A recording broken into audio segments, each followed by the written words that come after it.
Hello, Matt. How are you? I'm fine, thank you. How are you today? Good, busy.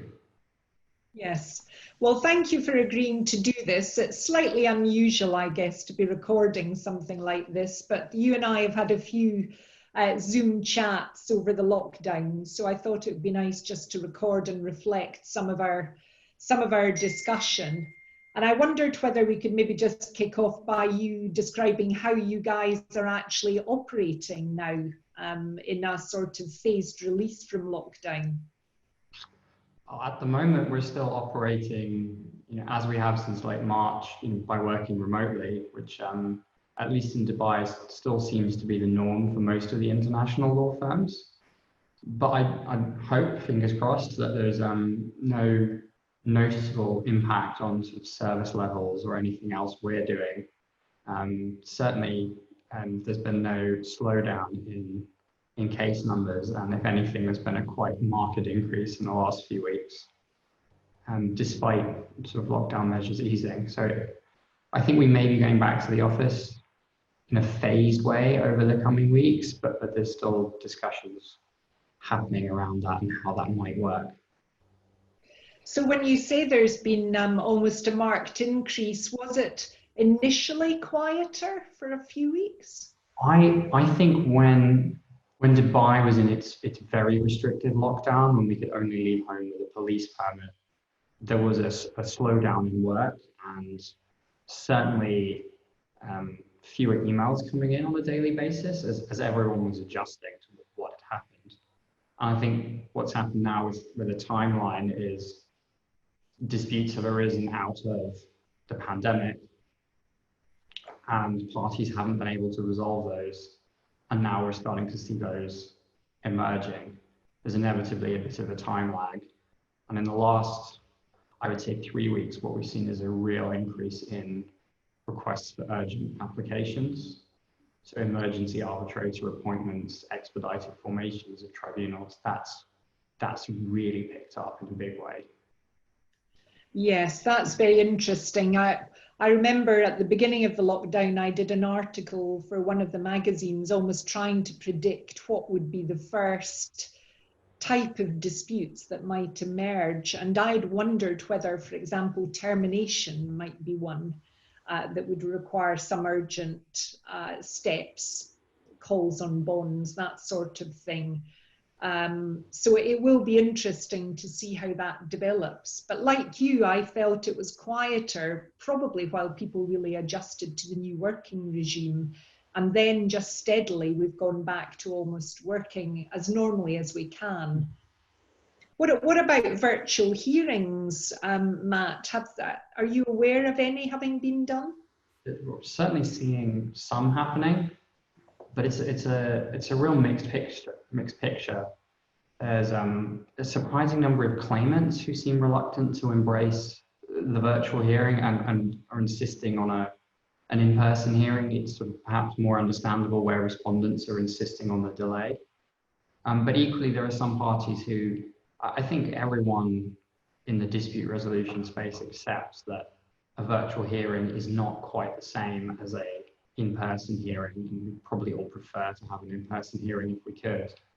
But more sensible, pragmatic parties are saying that we need to resolve this, and if that means a virtual hearing, that's what we're going to do. And Yes. certainly, I'm aware of full evidentiary 1-2 week hearings with contested video evidence taking place, contested witness evidence taking place entirely by video call. So it can be done where there's the will to do it.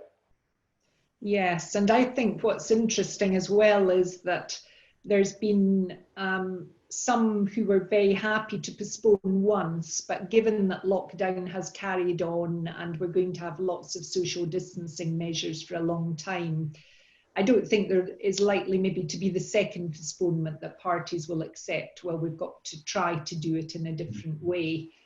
That's certainly been my experience, and maybe people just getting comfortable with being on Zoom and things like that for these sort of meetings may make it easier when they come to hearings, because we were quite cold or fresh to it at the beginning, and here we are nearly 3 months into it.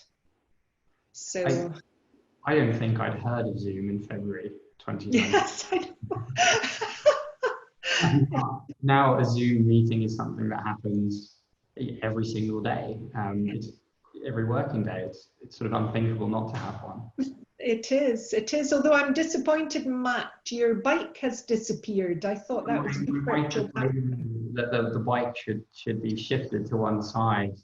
It was also giving people a false impression of my conscientiousness with using it, whereas the bike was more aspirational than anything else. Well, I must say it looked good. I thought maybe, you did about 100 kilometers in the morning before you started work. That I wish, but it's I think we'd have to start very early in the morning at this time of year in Dubai to get in 100 kilometers. Yeah, yeah. What's the temperature like with you just now? We're in the high 30s, but summer arrived this week with humidity hitting 90%. Wow. Which means you have the opposite effect of what you have in the UK. So in the UK in the winter when it's very cold and you have your heating on, you see condensation on the inside of your windows. We have it on the outside of the windows. If the outside is very hot and the inside is much cooler with the air conditioning. Yes. It's quite strange. Open the curtains and you just see condensation covering your windows from the outside. Yes, well, it makes our temperature in the UK has certainly reduced a bit over the last few days. So going back to the increase in arbitrations that you've had then, Matt, how much of an increase on the emergency arbitrator side, for example, has that been quite significant? So we've seen in the last 3 weeks, I think we've had 3 or 4 applications for expedited appointment. There's only been one for an emergency arbitrator, but we know of others that are very close to being filed, and that's certainly not, historically a number of those sort of issues that come up in those proceedings have been dealt with historically by local courts. But it seems that there's an appetite to have those resolved maybe in arbitration a little bit more. And also one of the advantages is being kind of decentralized, if you like, unlike a court system with a physical courtroom. There's actually arguably less change in arbitration when we're all at home and working virtually than there is to a court system, or there's less of a change. It's still a change. And perhaps, feeling that people might be more available. Yes, that's a really good point. It will be interesting, won't it, to look back in 6 months' time and identify what the trends were, because I guess we're so in the middle of it at the moment. It's very hard to say. Is there any suggestion that insolvency issues may come to the fore with yourselves at the moment?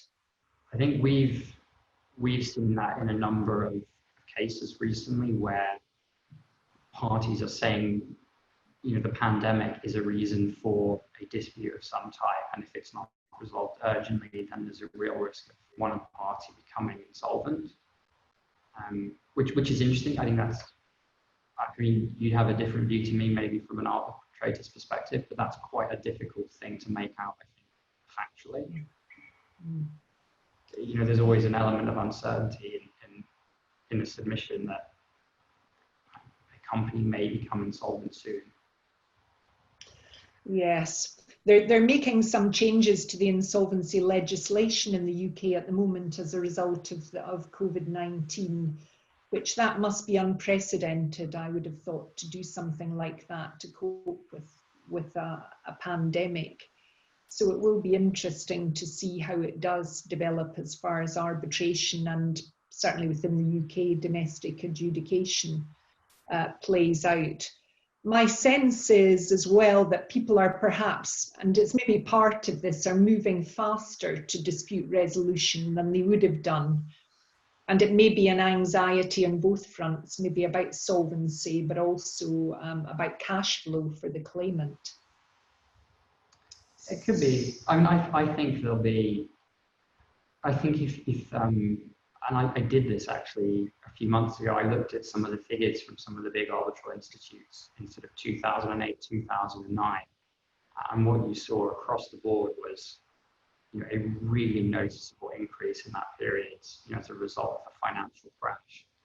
I think it's very likely we'll see something similar over the coming years, which also ties into the point we were discussing about virtual hearings and virtual arbitration, which is that for the sake of users, we can't collectively afford to postpone all hearings until the world returns to whatever the new normal may be, because there'll just be an inevitable choke point where if that happens and 90% of hearings are deferred for most of 2020, there just won't be enough capacity for institutes, for arbitrators, for counsel, just to deal with the backlog of disputes that will exist. That's such a good point. And I actually think we're going to have something similar with conferences, because I think so many conferences are being postponed until next year. I would guess that spring to summer next year, there will not be a week without some major conference. Although some I think are going to try to do them part virtually and part face-to-face, so we may see some further developments. But yes, the capacity in the system is an interesting point, isn't it? And I think that's partly, I've become involved with the virtual arbitration initiative, which was begun by Ben Knowles, who's the co-chair of International Arbitration at Clyde & Co, which is designed to help share resources and know-how, guidance around virtual hearings, both from a legal perspective and a technical perspective. Just because we think collectively the users need to take the view that we need to push ahead with arbitrations, and we can't afford just to defer. Now, it's quite easy, I think, for maybe institutes and arbitrators to say that. I understand the reluctance of counsel, and particularly if you've got an eye on recognition and enforcement of awards in jurisdictions where there isn't an established track record of enforcing an award that came about as a result of an arbitration, where a hearing was held by video. That could be a novel, situation. And as counsel, I can understand why you'd be reluctant to be the first one to try it. Yes. I mean, my sense again is that as people get more familiar with it, they will be more comfortable, but you're absolutely right. That doesn't deal with the enforceability point. And I guess the issue will be, will there be a judgment at some point or an arbitral award where that very point is raised? Because certainly one of the anxieties has been about witnesses. And we've heard lots of discussion about 360-degree cameras to check whether witnesses are alone, are not being coached, etc. But there's only so much you can do there. So it will be really interesting. There are lots of issues going to come up. I think it's also an opportunity to think about how we run hearings more broadly and maybe to be a bit more ambitious. Because I think if you try to take an in-person hearing and the format and the structure we're all used to and just say, well, we'll just do that on Zoom, it doesn't work all that well. No. So one thing that I know will make English lawyers cringe is why not think of something like witness depositions? That there's different procedures or processes we could think of that might help. How do you run it more effectively? Well, if you did something like a deposition separately in shorter sessions where people's availability is easier, to secure, that might be one way of, and then counsel are able to make submissions on the outcome of the deposition together in front of the tribunal. That might be one way of kind of reformatting things like. I'm not saying that's definitely the way to go. No, but it's worth thinking about. We need to think about how do you run a virtual hearing to make the best use of it being virtual. Yeah, I think that's an excellent point, because certainly my experience is that lengthy days on Zoom or any other virtual platform are a strain on everyone. So I think the general acceptance is 5 or 6 hours of a hearing day and allowing a day in advance to get everybody set up and comfortable.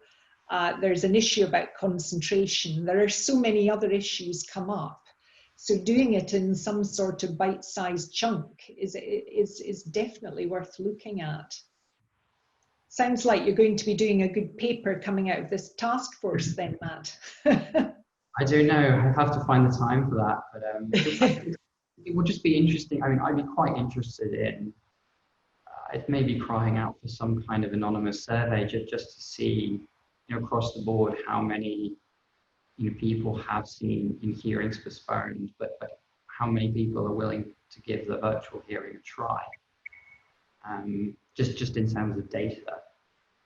Because at the moment I have no, I sort of have an anecdotal sense, but I don't have any raw data to kind of support anything. Mm. Yeah. Well, I'm conscious that time's marching on and you have a lot to do. You've not been tempted to put any virtual backgrounds on behind you then, Matt? No, I was afraid everyone's going to have to just suffer with what my rather plain looking room, having only moved house a couple of weeks ago. And I can't get over the halo effect with the virtual backgrounds on Zoom. Yeah. Yeah, no, I think white is probably ideal actually. I was watching, they even do YouTube videos about how to maximize your Zoom experience. So I think a white background is probably a good one. This is total coincidence rather than... So you didn't choose the house that you were moving to get the proper virtual background? The paint scheme from the previous tenant, so there's no conscious plan there. Well, I'm going to say goodbye, but thank you so much for agreeing to this. You may be inundated now with requests for thoughts about how you might deal with virtual hearings, but it will certainly be a work in progress, I think, over the next few months. I'm hoping that I may see you face to face sometime this year. Fingers crossed that things open up enough. And I look forward to having a coffee with you in Dubai sometime in the next few months. Or even a drink, I think. Or even a drink, exactly. Well, lovely to talk to you, Matt, and we'll speak soon. Likewise, Lindy. Take care. Bye.